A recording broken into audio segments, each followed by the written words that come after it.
Documento 53. A rebelião de Lúcifer. Lúcifer era um brilhante filho Lanonandek primário de Nebadon. Possuía experiência de serviço em muitos sistemas. Havia sido um alto conselheiro do seu grupo e distinguira-se pela sabedoria, sagacidade e eficiência. Era o número 37 da sua ordem e, quando indicadas pelos Melquisedeques, fora distinguido como uma das 100 personalidades mais capazes e brilhantes entre mais de 700 mil da sua espécie. Vindo de um começo tão magnífico, por meio do mal e do erro, abraçou o pecado, e agora está numerado como um dos 3 soberanos de sistemas em Nebadon que sucumbiram ao impulso do ego e renderam-se aos sofismas de uma liberdade pessoal espúrea, a rejeição da lealdade universal, a desconsideração pelas obrigações fraternais e a cegueira para as relações cósmicas. No universo de Nebadon, domínio de Cristo Michael, há 10.000 sistemas de mundos habitados. Em toda a história dos filhos Lenonandekes, durante o seu trabalho em todos esses milhares de sistemas e na sede central do universo, apenas 3 soberanos de sistemas desrespeitaram o governo do Filho Criador. 1. Os líderes da rebelião. Lúcifer não era um ser ascendente, sendo um filho criado no universo local. Dele foi dito: eras perfeito em todos os teus caminhos, desde o dia em que foste criado, até que a falta de retidão fosse encontrada em ti. Muitas vezes, esteve em conselho com os altíssimos de Dentia. E Lúcifer reinou sobre a montanha sagrada de Deus, a montanha administrativa de Jerusalém, pois era um dirigente executivo de um grande sistema de 607 mundos habitados. Havendo sido um ser magnífico, uma personalidade brilhante, Lúcifer estava ao lado dos pais altíssimos das constelações, na linha direta da autoridade no universo. Não obstante a sua transgressão, as inteligências subordinadas abstiveram-se de demonstrar-lhe desrespeito e desdém, antes da auto-outorga de Michael em Urântia. Mesmo o arcanjo de Michael, na época da ressurreição de Moisés, não fez contra ele um juízo de acusação, mas simplesmente disse: que o juiz te repreenda. O julgamento dessas questões pertence aos anciães dos dias, governantes deste super-universo. Lúcifer atualmente é um soberano caído e deposto de Satânia. A autoadmiração é sumamente desastrosa, até mesmo para as elevadas personalidades do mundo celeste. De Lúcifer foi dito: o teu coração enalteceu-se por causa da tua beleza. Tu corrompeste a tua sabedoria em vista do teu esplendor. O vosso profeta de outrora percebeu esse triste estado, quando escreveu: de que modo tu caíste dos céus, ó Lúcifer, filho da manhã. Tu que ousaste confundir os mundos, como foste abatido. Quase nada foi ouvido sobre Lúcifer em Urântia, devido ao fato de haver designado seu primeiro assistente, Satã, para advogar a sua causa no vosso planeta. Satã, um membro do mesmo grupo de Lanonandekes primários, jamais funcionou como um soberano de sistema, mas participou totalmente da insurreição de Lúcifer. E o diabo não é nenhum outro senão Caligastia, o príncipe planetário deposto de Urântia, um filho Lanonandek da ordem secundária. Na época em que Michael esteve na carne em Urântia, Lúcifer, Satã e Caligastia aliaram-se para, juntos, tentar causar o insucesso da sua missão de auto-outorga. Todavia, tiveram um fracasso notável. Abaddon era o dirigente do corpo de assistentes de Caligastia. Ele seguiu o seu chefe na rebelião e, desde então, atuou como dirigente executivo dos rebeldes de Urântia. Beelzebul foi o líder das criaturas intermediárias desleais que se aliaram às forças do traidor Caligastia. O dragão afinal tornou-se uma representação simbólica de tais personagens do mal. Com o triunfo de Michael, Gabriel veio de Salvington e acorrentou o dragão. Todos os líderes rebeldes, por uma idade, dos rebeldes seráficos de Jerusalém, está escrito: e aos anjos que não mantiveram o seu estado original e que deixaram a sua própria morada, ele os prendeu nas correntes seguras da obscuridade para o grande dia do julgamento. 2. As causas da rebelião. Lúcifer e o seu primeiro assistente, Satã, haviam reinado já em Jerusalém por mais de 500.000 anos, quando, nos seus corações, começaram a alinhar-se contra o Pai Universal e o seu Filho, o então vice-regente Michael. Não houve qualquer condição peculiar ou especial, no sistema de Satânia, que sugerisse ou favorecesse a rebelião. Acreditamos que a ideia tomou origem e forma na mente de Lúcifer, e ele haveria de instigar tal rebelião, não importando onde estivesse servindo. Inicialmente Lúcifer anunciou os seus planos a Satã. Todavia foram necessários vários meses para que a mente deste parceiro capaz e brilhante fosse corrompida. Contudo, uma vez convertido às teorias rebeldes, Satã tornou-se um defensor ousado e sincero da afirmação de si da liberdade. Ninguém jamais sugeriu a Lúcifer uma rebelião. A ideia da autoafirmação,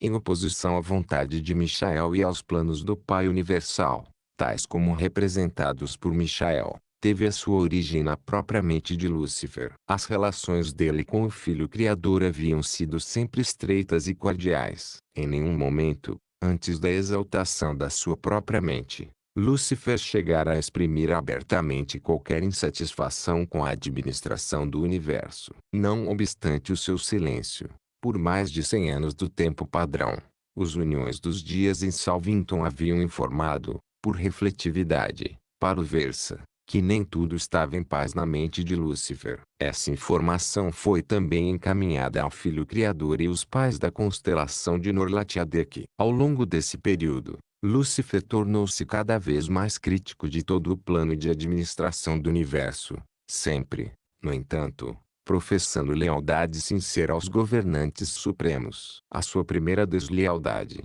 manifestada abertamente, aconteceu por ocasião de uma visita de Gabriel a Jerusalém, poucos dias antes da proclamação aberta da declaração de Lúcifer pela liberdade. Gabriel ficou tão profundamente impressionado que teve a certeza da iminência de uma ruptura, e foi idente, diretamente, para conferenciar com os pais da constelação sobre as medidas a serem tomadas no caso de uma rebelião declarada. Muito difícil torna-se apontar uma causa, ou causas exatas que finalmente culminaram na rebelião de Lúcifer. Estamos certos quanto a uma única coisa, e esta é, quaisquer que tenham sido as causas iniciais, elas tiveram a sua origem inteiramente na mente de Lúcifer. Deve ter havido um orgulho do ego, nutrido por ele próprio, a ponto de levar Lúcifer a iludir a si mesmo de um modo tal que, durante um certo tempo, realmente se haja persuadido de que a ideia rebelde, de fato,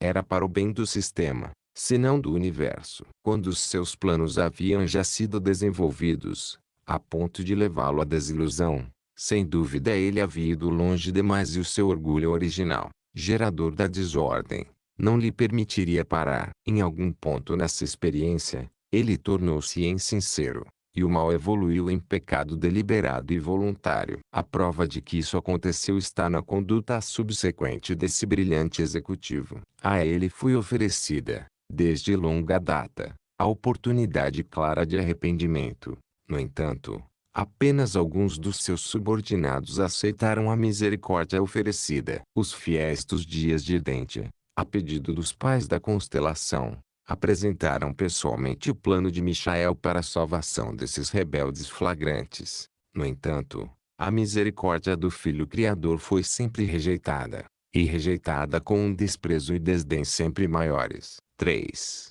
O Manifesto de Lúcifer. Quaisquer hajam sido as origens primeiras do desacerto nos corações de Lúcifer e de Satã, a explosão final tomou forma na declaração de liberdade de Lúcifer. A causa dos rebeldes foi declarada sob 3 pontos principais. 1. A realidade do Pai Universal. Lúcifer alegou que o Pai Universal não existe realmente, que a gravidade física e a energia do espaço são inerentes ao universo e que o Pai seria um mito, inventado pelos filhos do paraíso, no fito de capacitá-los a manter o governo dos universos em nome dele. Negou que a personalidade fosse uma dádiva do Pai Universal. E chegou a sugerir, até mesmo, que os finalitores estivessem juntos, em conspiração, com os filhos do paraíso, para importar fraude a toda a criação, posto que nunca chegavam trazendo uma ideia suficientemente clara da personalidade autêntica do Pai, tal como se pode discerni-la no paraíso. Lúcifer lidava com a reverência como se esta fora uma ignorância. A acusação foi radical, terrível e blasfema. E esse ataque velado contra os finalitores, sem dúvida, foi o que influenciou os cidadãos ascendentes, então em Jerusalém, levando-os a permanecerem firmes e manterem-se constantes, resistindo a todas as propostas rebeldes. 2. O governo universal do Filho Criador, Michael. Lúcifer sustentava que os sistemas locais deveriam ser autônomos. Protestava contra o direito do Filho Criador, Michael, de assumir a soberania de Nebadon, em nome de um pai do paraíso hipotético, bem como de exigir de todas as personalidades que reconhecessem lealdade a esse pai nunca visível. Afirmava que todo plano de adoração seria um esquema sagaz para o engrandecimento dos filhos do paraíso. Estava disposto a reconhecer Michael como seu pai criador, mas não como seu Deus, nem como seu governante de direito. Lúcifer atacou, com profunda amargura, o direito dos anciães dos dias, potentados estrangeiros, de interferir nos assuntos dos sistemas e universos locais. A esses governantes, ele os denunciou como tiranos e usurpadores, e exortou seus seguidores a acreditarem que nenhum desses governantes poderia fazer algo que interferisse na operação de conquista de um governo autônomo,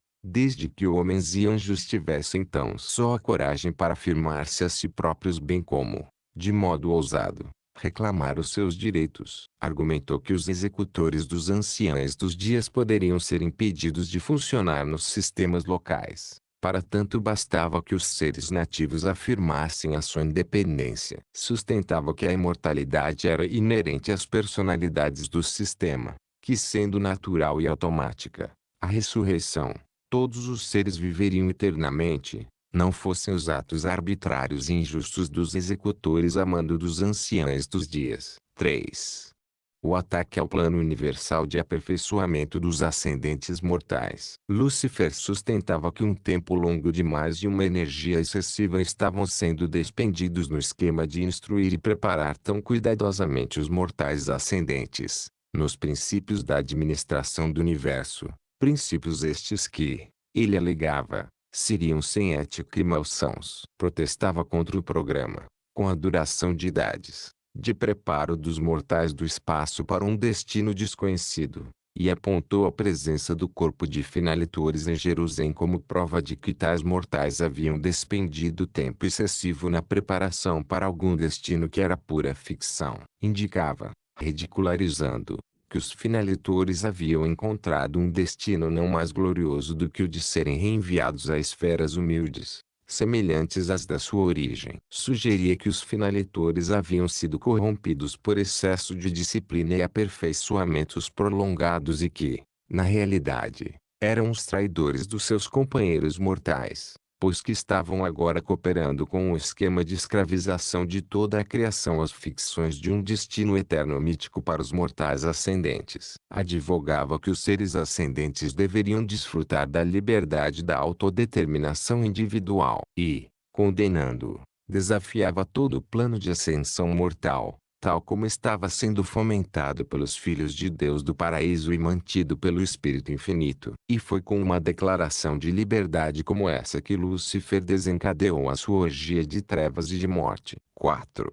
A eclosão da rebelião. O manifesto de Lúcifer foi emitido no conclave anual de Satânia, realizado no Mar de Cristal, em presença das hostes reunidas de Jerusalém, no último dia do ano, cerca de 200.000 anos atrás. No tempo de Urântia, Satã proclamou que a adoração podia ser dedicada às forças universais, físicas, intelectuais e espirituais, mas que a lealdade poderia apenas ser dedicada ao governante atual e de fato, Lúcifer, o amigo de homens e anjos e o Deus da liberdade. A autoafirmação foi o grito de batalha da rebelião de Lúcifer. Um dos seus argumentos principais foi o de que, se o autogoverno era bom e justo para os Melquisedeques e outros grupos, seria igualmente bom para todas as ordens de inteligência. Atrevido e persistente, Advogava a igualdade da mente e a irmandade da inteligência. Sustentava que todo o governo deveria ser limitado aos planetas locais e que a confederação desses sistemas locais deveria ser voluntária. Rejeitava qualquer outra supervisão e prometeu aos príncipes planetários governarem os mundos como executivos supremos. Condenava a concentração das atividades legislativas na sede central da constelação e a condução dos assuntos judiciais na capital do universo, argumentando que todas essas funções do governo deveriam ser centradas nas capitais dos sistemas. Começou a estabelecer a sua própria Assembleia Legislativa e organizou seus próprios tribunais, sob a jurisdição de Satã. Depois mandou que os príncipes apóstatas dos mundos fizessem o mesmo. Todo o gabinete administrativo de Lúcifer seguiu em um só bloco e prestou um juramento público na qualidade de oficiais da administração da nova direção dos mundos e sistemas liberados. Ainda que tenha havido anteriormente duas rebeliões em Nebadon, elas aconteceram em constelações distantes. Lúcifer afirmava que essas insurreições não tiveram êxito porque a maioria das inteligências não seguiu os seus líderes. Argumentou que a maioria governa, que a mente é infalível. A liberdade, dada a ele pelos governantes do universo, sustentou aparentemente muitas das suas opiniões nefandas. Desafiou todos os seus superiores. E, ainda assim, aparentemente, eles não deram atenção ao que ele fazia, e, assim, ele continuou livre para prosseguir no seu plano sedutor, sem empecilhos ou entraves. Lúcifer apontou todos os atrasos misericordiosos da justiça como evidência de incapacidade, da parte do governo dos filhos do paraíso, para conter a rebelião. Desafiava abertamente e, com arrogância, provocava Michael, Emanuel e os anciães dos dias. E então assinalava o fato de nenhuma medida estar sendo tomada como uma evidência verdadeira da impotência dos governos do universo e do superuniverso. Gabriel esteve pessoalmente presente durante o suceder de todos esses procedimentos desleais e apenas anunciou que iria, no devido tempo, falar por Michael, e que todos os seres seriam deixados livres e não seriam forçados nas suas decisões, que o governo dos filhos, em nome do Pai, desejava apenas a lealdade e a devoção voluntárias, de coração e a prova de sofismas. A Lúcifer foi permitido estabelecer totalmente e organizar cuidadosamente o seu governo rebelde, antes que Gabriel fizesse qualquer esforço para contestar o direito de secessão ou de contradizer a propaganda rebelde. Mas os pais da constelação, imediatamente, confinaram a ação dessas personalidades desleais ao sistema de Satânia. Esse período de demora, contudo, foi uma época de grande provação e testes para os seres leais de todos Satânia. Durante alguns anos, tudo ficou caótico e houve uma grande confusão nos mundos das mansões. 5.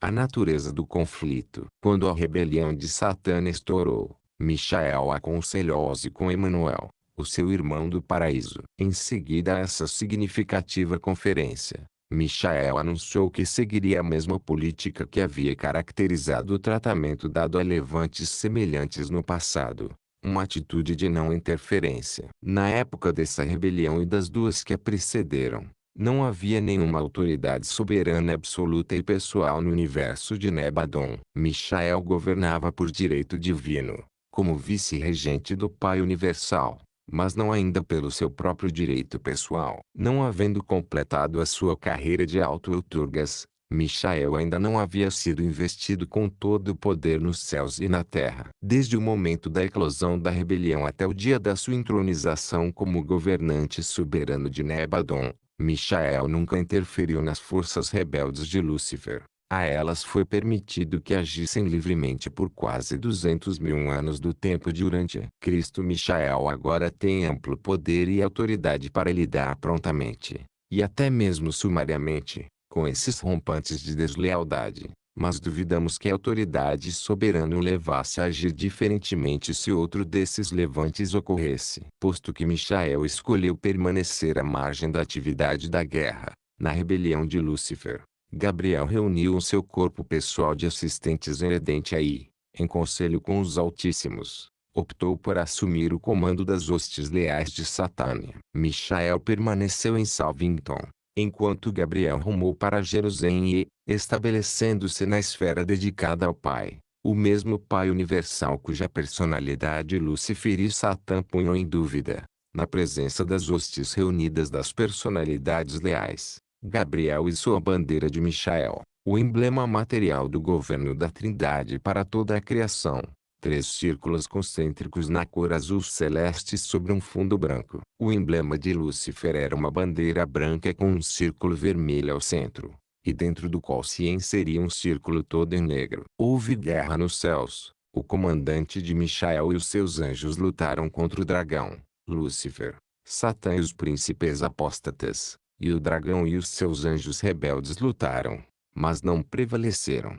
Essa guerra nos céus não foi uma batalha física, como um conflito dessa ordem poderia ser concebido em Urântia. Nos primeiros dias da luta, Lúcifer permaneceu continuamente no anfiteatro planetário. Gabriel conduziu uma interminável exposição dos sofismas rebeldes, da sua sede central estabelecida nas cercanias. As várias personalidades presentes esfera, e que estavam em dúvida quanto à própria atitude, iam e voltavam em meio a essas discussões, até que chegaram a uma decisão final. Mas essa guerra nos céus foi muito terrível e muito real. Ainda que não haja havido uma demonstração das barbáries tão características da guerra física dos mundos imaturos, esse conflito foi ainda mais mortal. A vida material fica em perigo no combate material, mas a guerra nos céus foi travada pondo em risco a vida eterna. 6.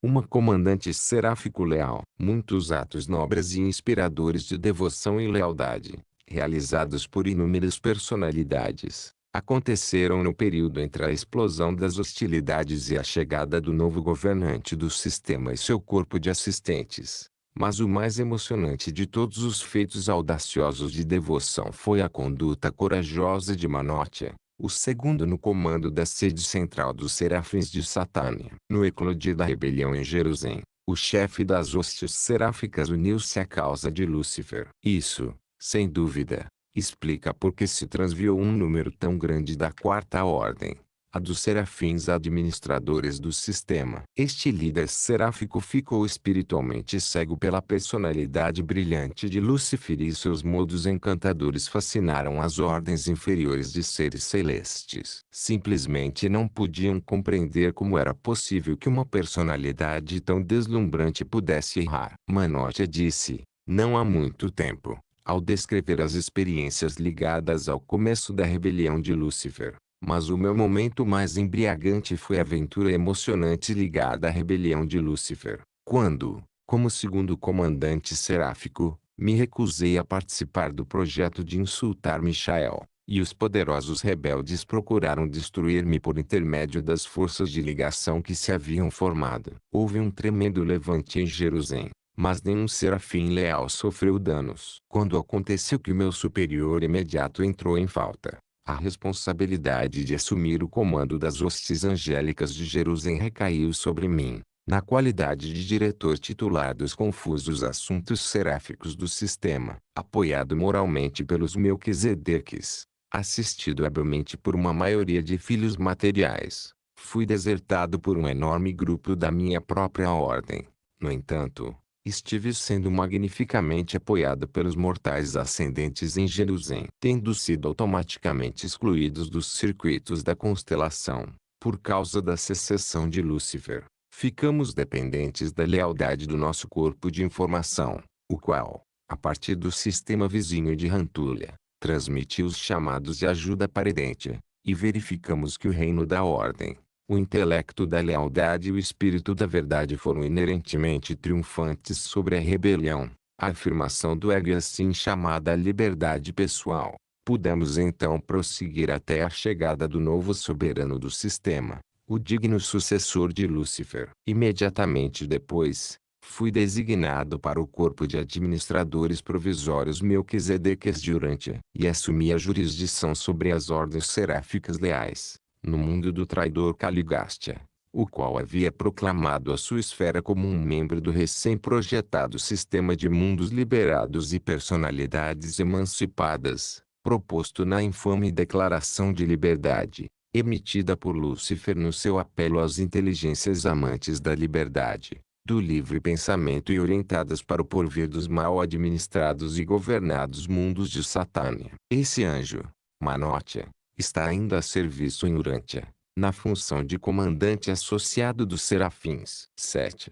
A história da rebelião. A rebelião de Lúcifer teve o âmbito de todo o sistema. 37 príncipes planetários em secessão conduziram as administrações dos seus mundos para o lado dos líderes rebeldes. Apenas em Panoptia, o príncipe planetário fracassou ao tentar levar o seu povo consigo. Nesse mundo, sob a liderança dos Melquisedeques, o povo congregou-se em apoio a Michael. Eleonora, uma jovem mulher daquele reino mortal, tomou a liderança das raças humanas nas próprias mãos e sequer uma única alma daquele mundo transtornado alistou-se sob a bandeira de Lúcifer. E, desde então, os panoptianos leais têm servido no sétimo mundo de transição de Jerusalém, como construtores e cuidadores da esfera do Pai e os 7 mundos de detenção que os circundam. Os panoptianos, além de atuar como custódios literais desses mundos, também executam as ordens pessoais de Michael ligadas à ornamentação dessas esferas para algum uso futuro desconhecido. Fazem esse trabalho enquanto permanecem ali, a caminho de Edentia. Ao longo desse período, Caligaste advogou a causa de Lúcifer. Em Urântia, os Melquisedeques opuseram-se habilmente ao príncipe planetário apóstata. Todavia os sofismas de uma liberdade sem limites e as ilusões de autoafirmação tiveram todas as oportunidades para enganar os povos primitivos de um mundo jovem e sem desenvolvimento. Toda a propaganda da secessão teve de ser feita por meio do esforço pessoal, porque o serviço de transmissão e todas as outras vias de comunicação interplanetária haviam sido suspensas pela ação dos supervisores dos circuitos do sistema. No momento da eclosão da insurreição, todo o sistema de Satânia foi isolado, tanto dos circuitos da constelação, quanto dos circuitos do universo. Durante esse tempo, todas as mensagens que chegavam e saíam eram despachadas por agentes seráficos e mensageiros solitários. Os circuitos para os mundos caídos também foram cortados, de modo que Lúcifer não utilizasse tais meios para fomentar o seu esquema nefando. E tais circuitos não serão restaurados enquanto o rebelde supremo viver dentro dos confins de Satânia. Essa foi uma rebelião Lanonandek. As ordens mais elevadas de filiação do universo local não se ligaram à secessão de Lúcifer. Embora uns poucos portadores da vida estacionados nos planetas rebeldes hajam sido um pouco influenciados pela rebelião dos príncipes desleais, nenhum dos filhos trinitarizados transviou-se. Todos os Melquisedeques, os arcanjos e os brilhantes estrelas vespertinas permaneceram leais a Michael e, ao lado de Gabriel, valentemente combateram pela vontade do Pai e o governo do Filho. Nenhum ser originário do paraíso esteve envolvido em deslealdades. Junto com os mensageiros solitários, eles tomaram as sedes centrais do mundo do espírito, as quais permaneceram sob a liderança dos fiéis dos dias de Edentia. Nenhum dos conciliadores cometeu apostasia, nem se transviou sequer um dos registradores celestes. Contudo, houve grandes perdas entre os companheiros moronciais e os educadores dos mundos das mansões. Da ordem suprema de serafins, nenhum anjo foi perdido, mas um grupo considerável da ordem seguinte,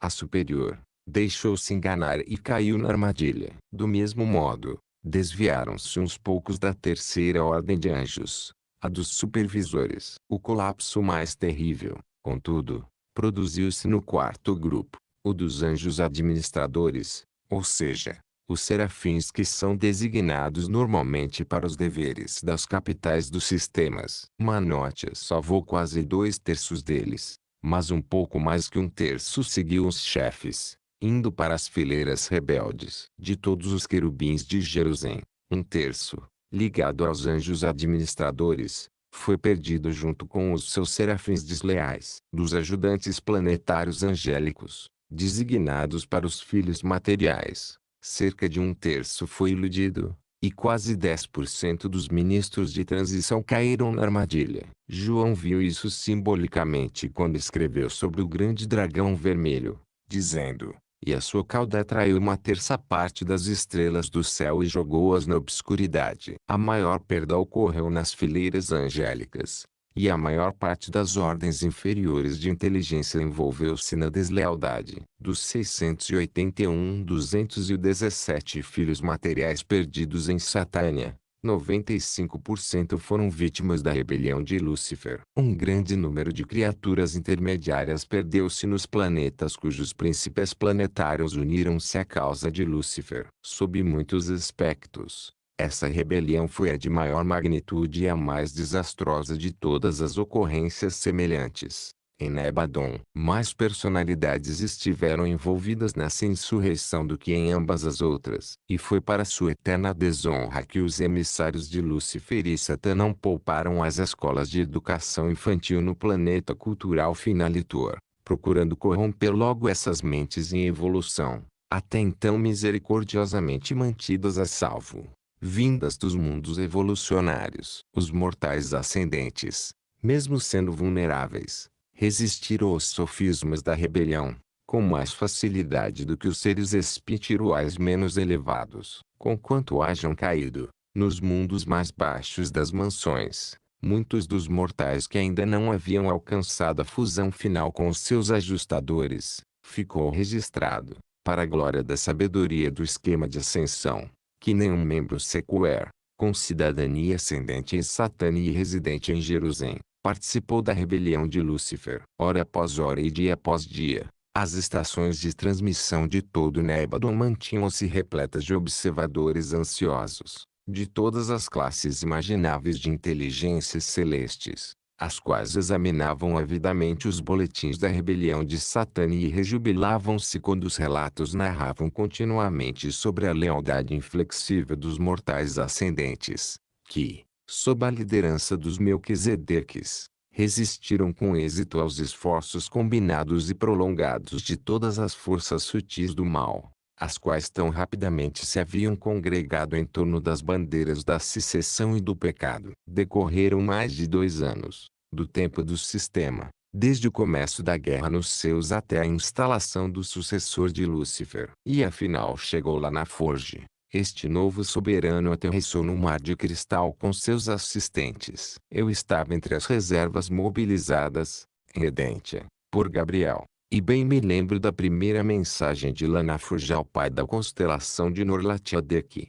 dizendo: não se perdeu um único cidadão de Jerusalém. Todos os mortais ascendentes sobreviveram à dura prova e emergiram triunfantes e vitoriosos do teste crucial. E uma mensagem chegou em Salvington, em Ulverse no paraíso, transmitindo a certeza que a experiência de sobreviver, na ascensão mortal, é a maior proteção contra a rebelião e a salvaguarda mais segura contra o pecado. Esse nobre grupo somava exatamente 187.432.811 mortais fiéis. Com a chegada de Lanaforge, os líderes rebeldes foram destronados e afastados de todos os poderes governantes, embora se lhes haja sido permitido transitar livremente em Jerusalém, nas esferas moronciais e mesmo nos mundos individuais habitados. Eles continuaram com os seus esforços sedutores e enganadores, confundindo e desorientando as mentes de homens e anjos. Mas,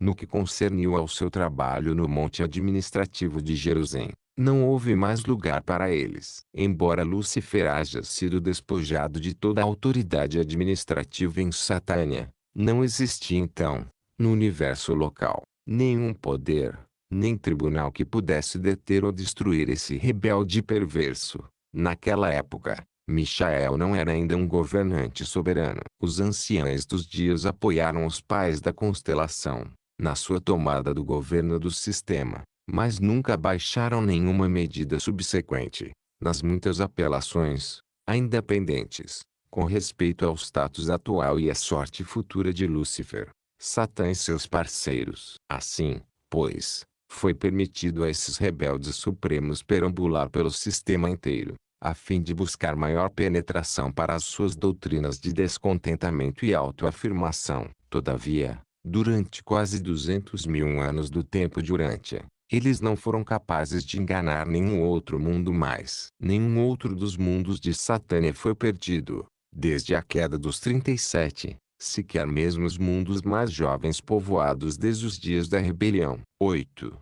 O filho do homem em Urântia. Lúcifer e Satã perambularam livremente pelo sistema de Satânia, até que se completou a missão de auto-outorga de Michael em Urântia. Estiveram no vosso mundo juntos e pela última vez durante a época da investida combinada que praticaram contra o filho do homem. Antes, quando os príncipes planetários, os filhos de Deus, reuniam-se periodicamente, Satã também se juntava a eles, reivindicando ser quem representava todos os mundos isolados dos príncipes planetários caídos. Contudo, não lhe foi mais permitida essa liberdade em Jerusalém, desde a auto-outorga terminal de Michael. Depois do esforço que fizeram para corromper Michael quando encarnado em auto-outorga, toda a compaixão por Lúcifer e Satã, fora dos mundos isolados em pecado, esvaiu-se em todo o Satânia. A auto-outorga de Michael pós fim a rebelião de Lúcifer, em todo o Satânia, com exceção dos planetas dos príncipes planetários apóstatas. E este foi o significado, na experiência pessoal de Jesus, pouco antes da sua morte na carne, quando um dia ele exclamou para os seus discípulos: "E eu contemplo Satã caindo do céu como um raio." Ele havia vindo, com Lúcifer, a Urântia para a última luta crucial. O Filho do Homem permaneceu confiante no êxito e sabedor de que o seu triunfo, no vosso mundo, estabeleceria para sempre o status desses inimigos de toda uma era, não apenas em Satânia, mas também nos outros dois sistemas, onde o pecado havia penetrado. A sobrevivência, para os mortais, e a segurança, para os anjos, foram afirmadas quando vosso mestre, em resposta às propostas de Lúcifer, calmamente e com certeza divina, respondeu: "Vai retro, Satã." Esse foi, em princípio, o fim real da rebelião de Lúcifer. É bem verdade que os tribunais de Uversa ainda não emitiram a sentença executiva a respeito do apelo de Gabriel,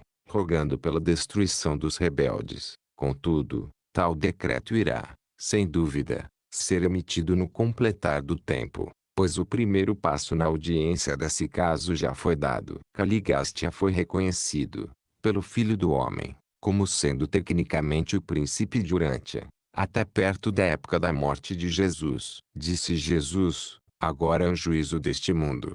Agora o príncipe deste mundo será deposto." E então, ainda mais perto de completar o trabalho da sua vida, ele anunciou: "O príncipe deste mundo está julgado." E é este mesmo príncipe destronado e desacreditado que certa vez foi chamado de Deus de Urântia. O último ato de Michael antes de deixar Urântia foi o de oferecer misericórdia a Caligastia e Daligastia, mas estes desdenharam a afetuosa oferta. Caligastia, o vosso príncipe planetário apóstata, ainda está em Urântia, livre para continuar os seus desígnios nefandos, mas não tem absolutamente nenhum poder para entrar nas mentes dos homens, nem pode aproximar-se das suas almas para tentá-las ou corrompê-las, a menos que realmente desejem ser amaldiçoadas pela sua presença perversa. Antes da auto-outorga de Michael, esses governantes das trevas procuraram manter a sua autoridade em Urântia e obstinadamente resistiram às personalidades celestes menores e subordinadas. Todavia,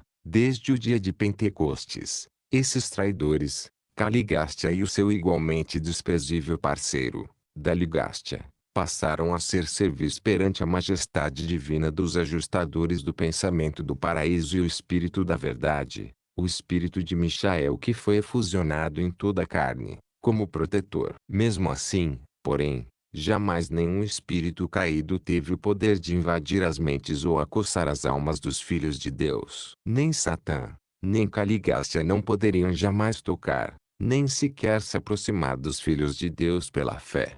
A fé é uma armadura eficaz contra o pecado e a iniquidade. É verdade que, aquele que nasceu de Deus, guarda-se, e o maligno não toca nele. Em geral, quando se supõe que mortais fracos e dissolutos estejam sob a influência de diabos e demônios, na verdade estão meramente sendo dominados pelas suas próprias tendências vis inerentes, sendo transviados pelas próprias propensões naturais. Ao diabo tem sido dado uma grande quantidade de crédito, por um mal que não advém dele. Caligástia tem sido relativamente impotente, desde a cruz de Cristo. 9.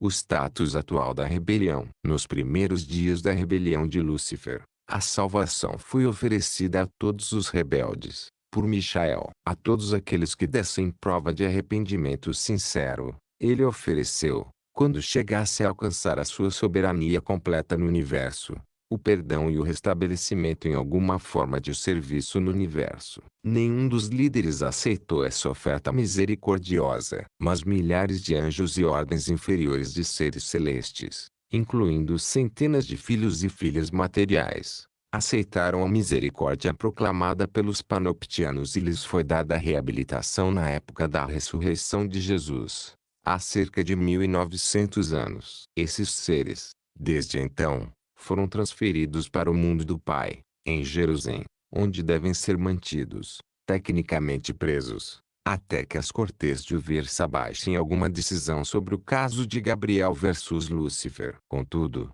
ninguém duvida de que, quando o veredicto da aniquilação for emitido, essas personalidades arrependidas e salvas ficarão eximidas do decreto de extinção. Tais almas, em provação, trabalham agora com os panoptianos na tarefa de cuidar do mundo do Pai. O arquifarsante nunca mais esteve em Urântia, depois dos dias em que tentou desviar Michael do propósito de completar a auto-outorga e estabelecer a si próprio, final e seguramente, como governante irrestrito de Nebadon. Quando Michael tornou-se o soberano estabelecido do universo de Nebadon, Lúcifer foi levado em custódia pelos agentes dos anciães dos dias de Uversa e, desde então, tem estado prisioneiro, no satélite de número 1, do grupo do Pai, nas esferas de transição de Jerusalém. E, ali, os governantes de outros mundos e sistemas podem contemplar o fim do infiel soberano de Satânia. Paulo sabia dos status desses líderes rebeldes,